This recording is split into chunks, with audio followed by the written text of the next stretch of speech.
सभी को पता है कि धरती मंगल और वीनस की ही तरह एक ग्रह है। अभी तक की जानकारी के हिसाब से हमारे सौरमंडल में कुल 8 ग्रह हैं। पर आखिर ग्रह की वास्तविक परिभाषा क्या है? आखिर वो कौन से गुणधर्म हैं जो अंतरिक्ष में तैर रहे किसी वस्तु को ग्रह बनाते हैं? या दूसरे शब्दों में कहे तो प्लेनेट क्या है, इसकी डेफिनेशन क्या है? नमस्कार, आप देख रहे हैं इंडिजिनस।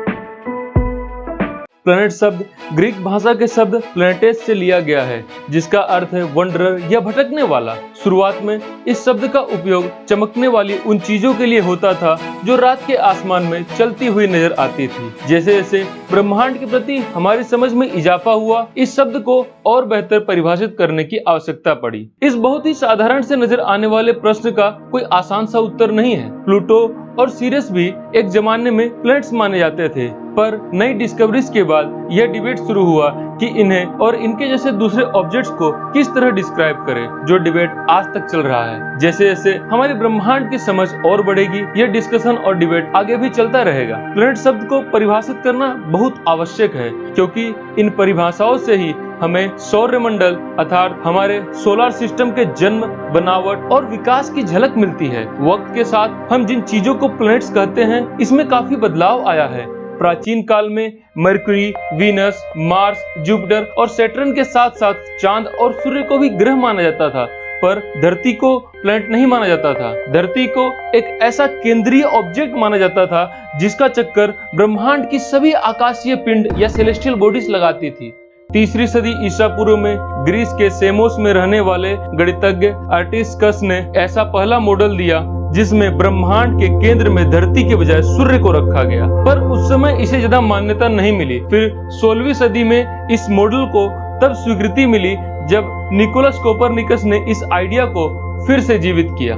17वीं सदी के आने तक एस्ट्रोनॉमर्स को यह आभास हो गया था कि सौरमंडल के केंद्र में सूर्य है, धरती नहीं। धरती सहित बाकी सारी सेलेस्टियल बॉडीज सूर्य का चक्कर लगाती है और चांद कोई प्लेनेट नहीं है, बल्कि यह धरती का एक सैटेलाइट है, यानी कि आसमान की वो इकलौती चीज जो सच में धरती की परिक्रमा करती है। 18वीं सदी के मध्य के बाद 2 और प्लैनेट्स की खोज की गई।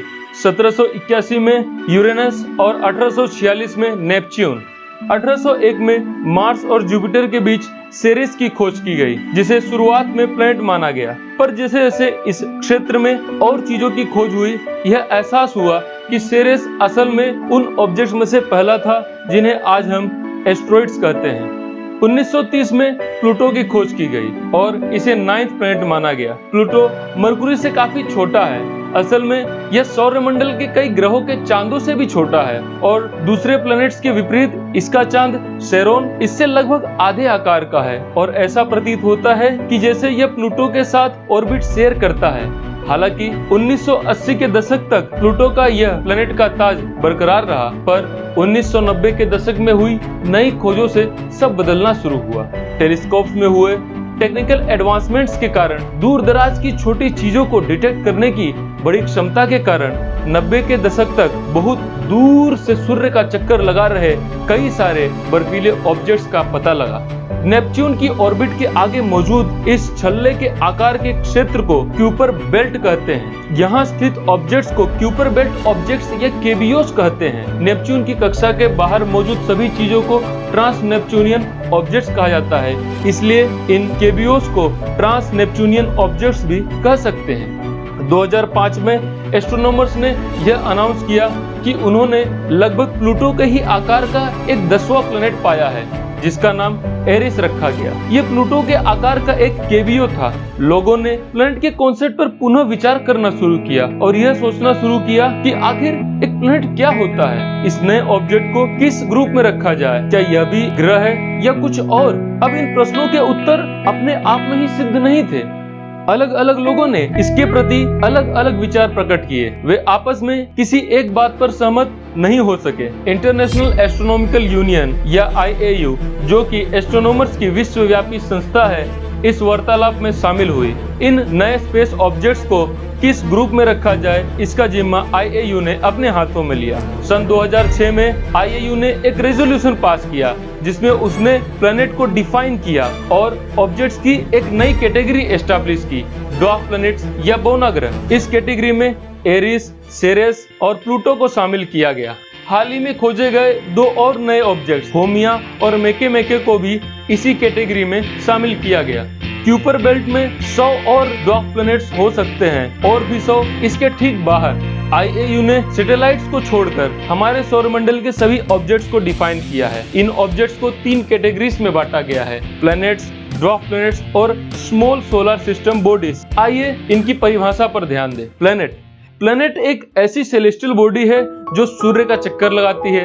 उसके पास इतना मास है कि वो अपने गुरुत्व के कारण हाइड्रोस्टैटिक इक्विलिब्रियम को पा सके, यानी कि वो गेंद के आकार की हो। उसने अपने ऑर्बिट के अड़ोस पड़ोस में मौजूद चीजों को साफ कर दिया हो। ड्वार्फ प्लैनेट या बौना ग्रह एक ऐसा सेलेस्टियल बॉडी है जो सूर्य का चक्कर लगाता है। उसके पास भी इतना मास होता है कि वो हाइड्रोस्टैटिक इक्विलिब्रियम को पा सके, यानी कि वो भी गेंद के आकार का हो, पर उसने अपने ऑर्बिट के आसपास मौजूद चीजों को साफ न किया हो और वो सैटेलाइट न हो, यानी कि वो सूर्य के अतिरिक्त किसी और चीज की परिक्रमा न कर रहा हो। इसके अतिरिक्त सौरमंडल में मौजूद सूर्य का चक्कर लगाने वाली सभी चीजों को एक साथ स्मॉल सोलर सिस्टम बॉडीज बोला जाता है। सभी एस्ट्रोनॉमर्स इन डेफिनेशंस के ऊपर एक मत नहीं है। जहां इनमें से कुछ लोगों को ऐसा लगता है कि यह क्लासिफिकेशन स्कीम इस तरीके से डिजाइन की गई थी ताकि प्लैनेट्स की संख्या को सीमित रखा जा सके,